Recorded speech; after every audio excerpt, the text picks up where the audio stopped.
Deixa que eu falo, tudo bem, galera? De volta aqui no canal, a gente precisa falar sobre o árbitro do jogo da quarta-feira da Copa do Brasil, que já saiu um velho conhecido. Aliás, elogiar ou criticar árbitro no Brasil é meio que parecido tudo, né?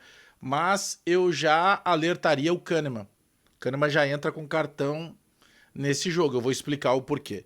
Bom, a gente tem que falar também do Bright White, tá todo mundo perguntando, vem cá, mas o Bright White não vai sair no bid? O que tá acontecendo com o Bright White? Ah, e tem 3 clubes interessados no Gustavo Nunes, né? Um português, um inglês e agora também um árabe. Vamos falar sobre os valores, o que tá sendo oferecido e o que pode ser o diferencial para daqui a pouco tirar esse jogador, porque o Grêmio precisa fazer caixa e convenhamos, o Gustavo Nunes hoje é reserva do Grêmio. Será que vale a pena dizer não para tantos milhões de euros e de libras esterlinas e de dólares por um reserva? Vamos falar sobre isso, mas eu já te peço que tu te inscreva no canal, dá aquele like, porque eu volto depois da vinheta.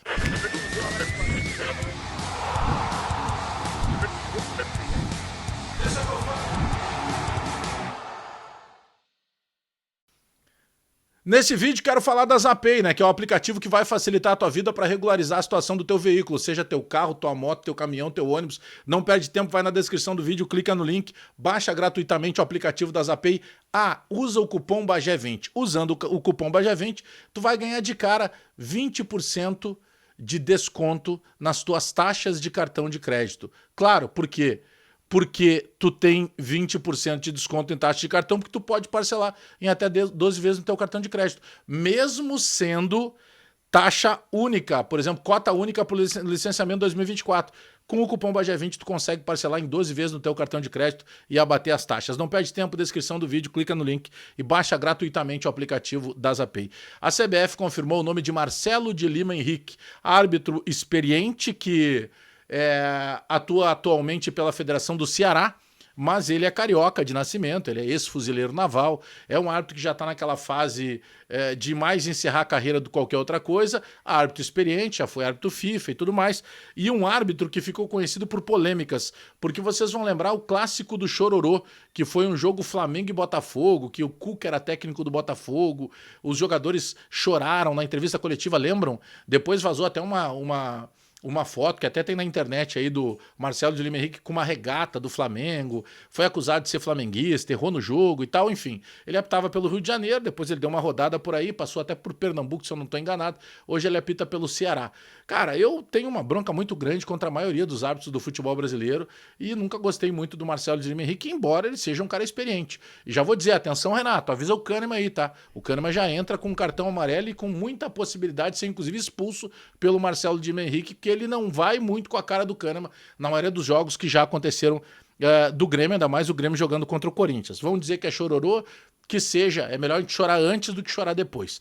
Bom, o Bright White, tá? Que tá todo mundo perguntando, vem, o que aconteceu? Por que o Bright White ainda não aparece no bid?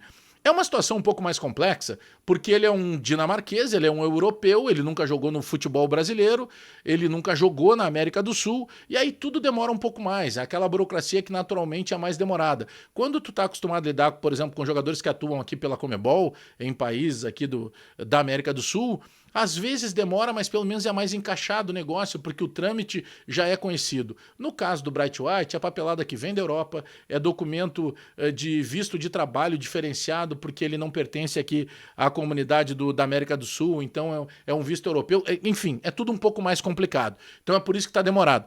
Inclusive, ele tem que sair no bid até 24 horas antes de um jogo, por exemplo. Dificilmente ele vai sair no bid até amanhã. Saindo até amanhã, não sei se ele jogaria na quarta, provavelmente não, porque ele está um tempo aí sem jogar futebol, só treinando, mas ele poderia pelo menos ser inscrito.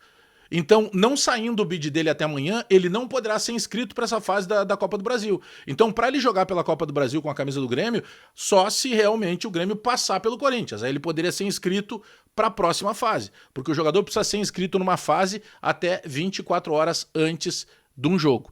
Por isso que o Rodrigo Caio não conseguiu atuar na fase anterior. E nessa fase também não consegue estar no departamento médico.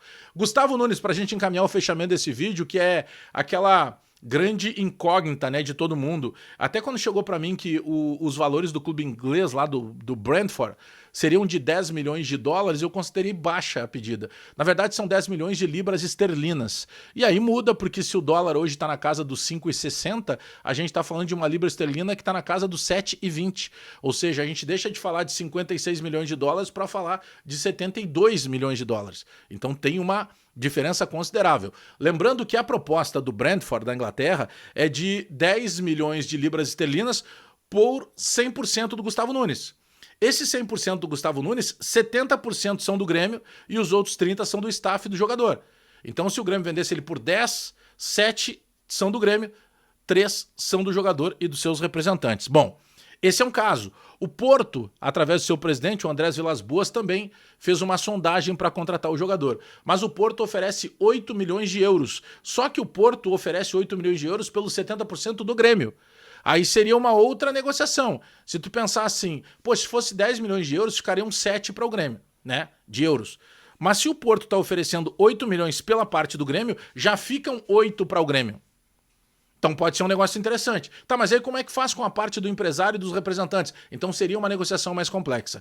O Calhau Dornelles tem uma informação agora de que tem um clube do futebol árabe, da Arábia Saudita. Não vazou o valor que o clube árabe colocaria, mas vazou o contrato, que seria um contrato, por exemplo, a gente está em 2024, seria um contrato até final de 29. Ou seja, a gente está falando de um contrato de 5 temporadas, mas para um jogador, né, tão jovem, e já se esconder no mundo árabe. O mundo árabe para aquele jogador mais consagrado, que obteve muito sucesso, que está encerrando a carreira, vai lá para ganhar mais um dinheiro, né, para garantir a 8ª geração da família a independência financeira.